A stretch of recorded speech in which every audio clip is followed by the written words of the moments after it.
Hello दोस्तों, नमस्ते, प्रणाम। मैं आपकी संगीता पटेल अपनी यूट्यूब चैनल में आप सभी का स्वागत करती हूँ। एक सोहर पर का चुटकुला उठान गीत है। उठान गीत कैसे लगे कमेंट में जरूर बताना। लालन का रंग गोरा हमार पिया, लालन का रंग गोरा हमार पिया, लालन का रंग गोरा हमार पिया।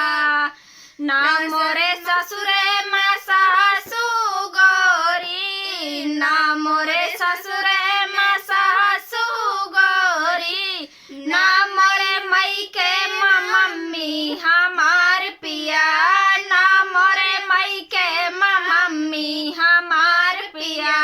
लालन का रंग गोरा हमार पिया, लालन का रंग गोरा हमार पिया।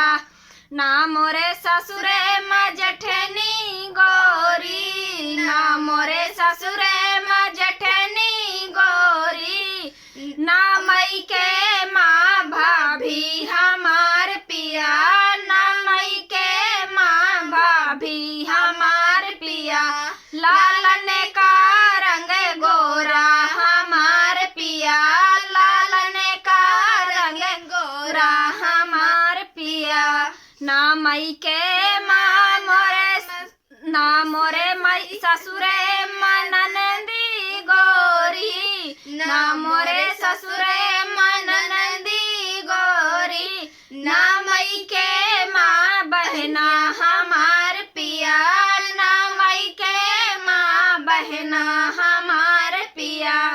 लालन का रंग गोरा हमार पिया, लालन का रंग गोरा हमार पिया। ना ससुरे मसैया गोरे, ना ससुरे मसैया गोरे, ना मई के माँ भैया हमार पिया, ना मई के माँ भैया हमार पिया।